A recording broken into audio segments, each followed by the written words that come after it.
Hello, and welcome to the My Heart and Mind podcast, where it's all about creating the feel-good mindset so you can make the most of every moment and reap the benefits of getting the most happiness out of life. And now, over to your host, Sallie Crawley. Hello, fellow human beings. Thank you for joining me for episode number 5 of the My Heart and Mind podcast. This episode is confidence, beliefs about luck and confidence.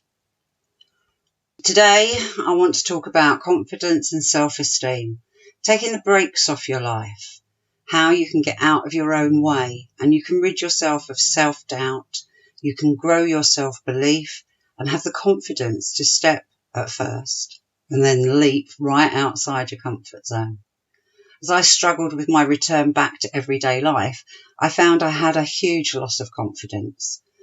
It wasn't just my self-confidence and my self-esteem, it was my confidence in my abilities and with others.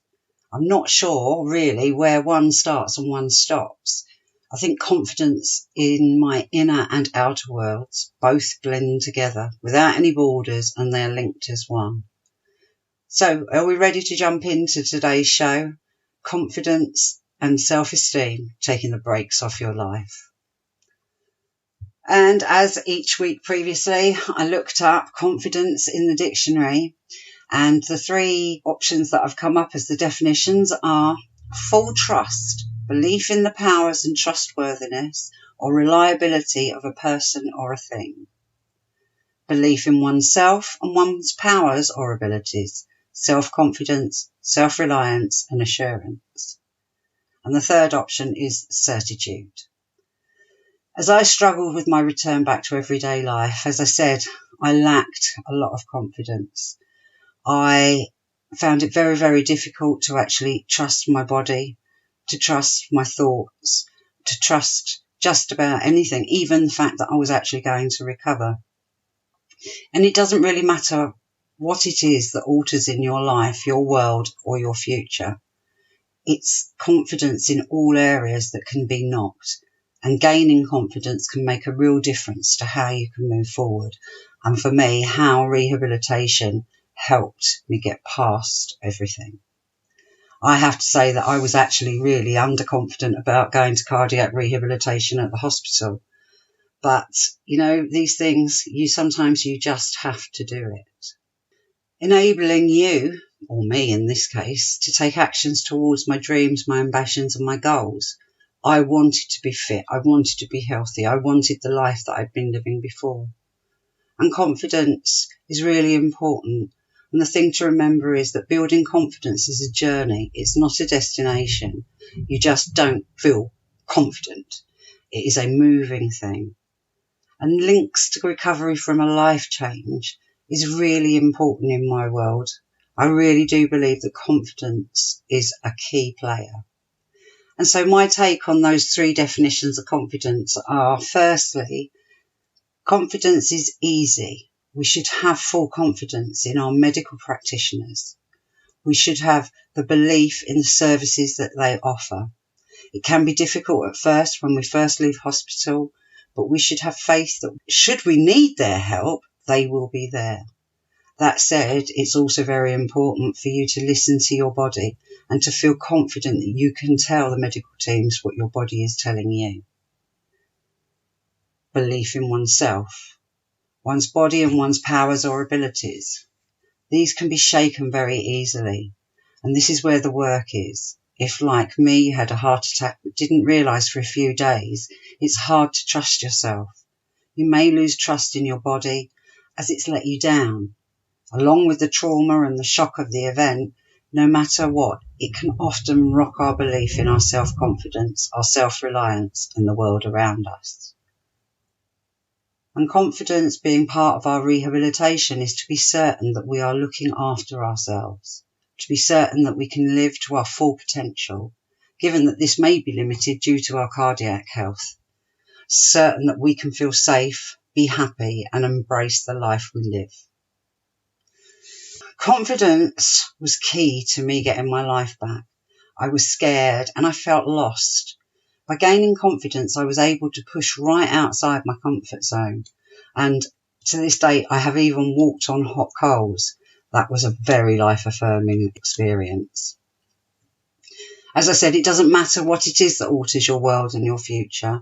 It's the confidence that you need to take that life back. With confidence, you have more happiness and enjoyment. It can give you the opportunity to be confident in trying new things. As I said, resilience is really key when you've had a heart health issue. And having confidence will build resilience and the capabilities to give you freedom from fear and anxiety. When you have confidence, you have more peace of mind with less stress. You'll gain higher self-esteem, the inner world, and social outer world confidence. And who wouldn't want more energy and motivation to move you to great success and achieving your life goals? So I was completely lost. My confidence was shot, and I wouldn't leave my house at first. I was panicked at the thought of being anywhere other than at home, my doctor's or the hospital. I had friends and family that wanted to take me out. Remember, I couldn't drive as I was in plaster cast and a non-weight bearing to boot. But I refused.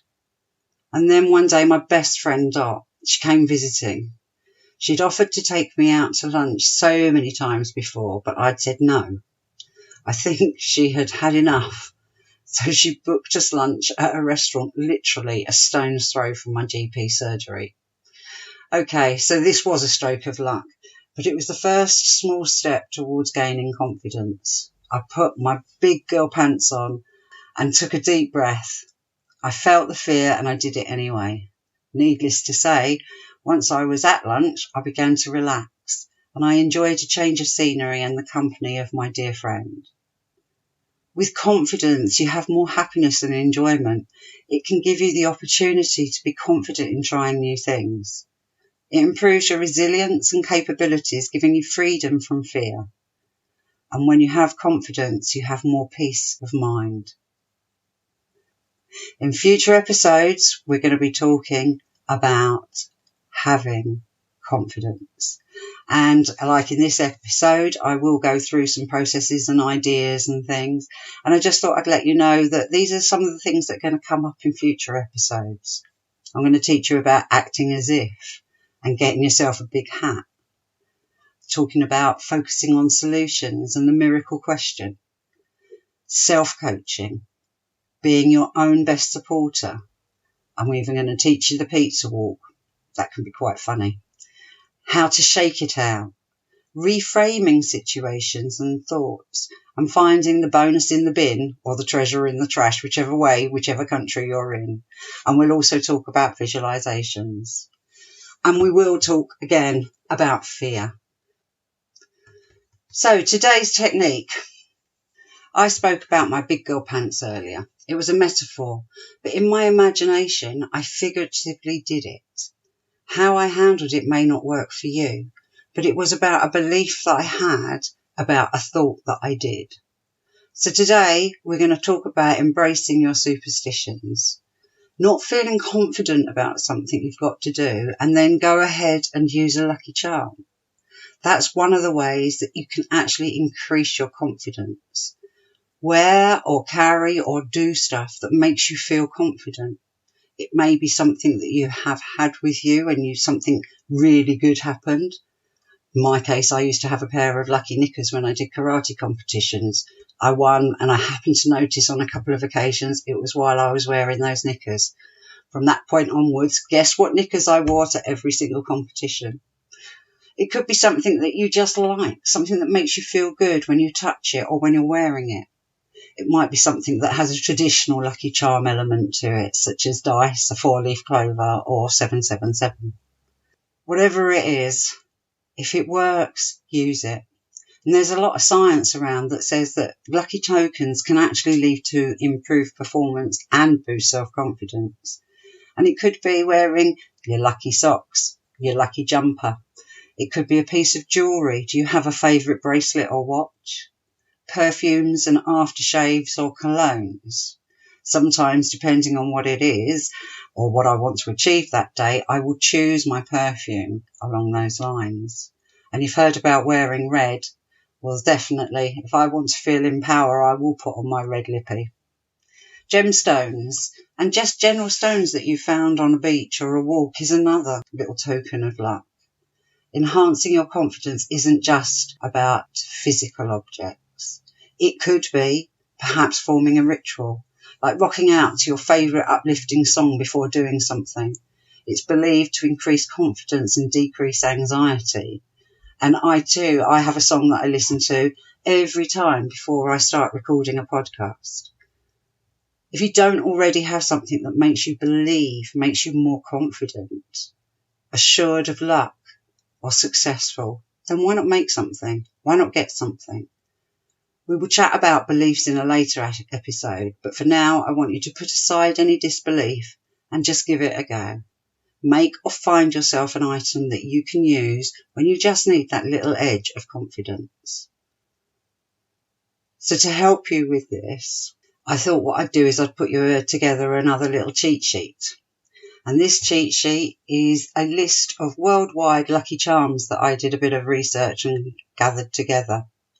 So if you're interested in downloading that cheat sheet, it's www.myheartandmind.co.uk/CS011. Okay, so that's there to help you. And what I want you to do is, in the group, I want you to actually let us know, what is your lucky charm, symbol, emblem, activity? And I want you to use it all week whenever you feel like you need a lift of confidence. And one of the nice things is that when something really good happens, if you've got that token with you, if you give it a grab and hang on to it, touch it, feel it, whatever it is, you'll be imbuing it with more confidence just because you will have linked it together to that good experience. So, what barriers are there that are going to get in your way? Well, superstition isn't everybody's cup of tea. So I'm guessing that a few of you might have superstitious mumbo jumbo going through your mind. Not convinced, eh? Well, as I said, we'll talk more about beliefs in another episode. Sometimes the things I share won't float everybody's boat, so it's okay not to try it out. Although I will say, what have you got to lose or gain by playing this game? And another thought you might have is, I don't have a lucky anything. So then find something. Use my cheat sheet. Talk to your friends. See what they've got. Decide on something that is going to be your charm, whether it be something in your mind like my lucky panties, or whether it is something that is completely different. You choose it. It could be a chant. It could be a prayer. Anything. Whatever it is, it's about you believing that it is lucky for you. A quick recap. Well, to be fair, there's not really a lot to recap other than go and find your magic. Go find your thing. When you're next faced with a situation, task or activity where you're feeling less than confident, make sure you have it with you or have used it. By hanging on to it, you're going to feel you've got that extra bit of luck with you. So remember to share your choice with us in the podcast community. And remember, I've got the cheat sheet for you. You can download it at www.myheartandmind.co.uk/CS011. So thank you again for listening. As the beat goes on, one moment at a time, I'll be back next week. And another stage of mindset that I think is important through cardiac emotional rehabilitation is about direction. It's about knowing your path, the direction you want to take, your overall goal, knowing where to start, the steps to take, and what is needed to achieve it, and what support you will need in taking action on your unique path in life.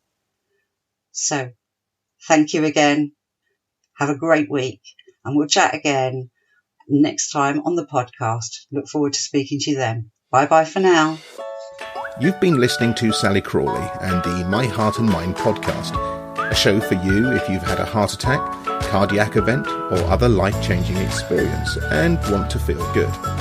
It's all about mastering your feelings and emotions so you can feel great and live the life you love. To find out more, visit www.myheartandmind.co.uk And note that that's an AND and not the ampersand character. Go be magnificent.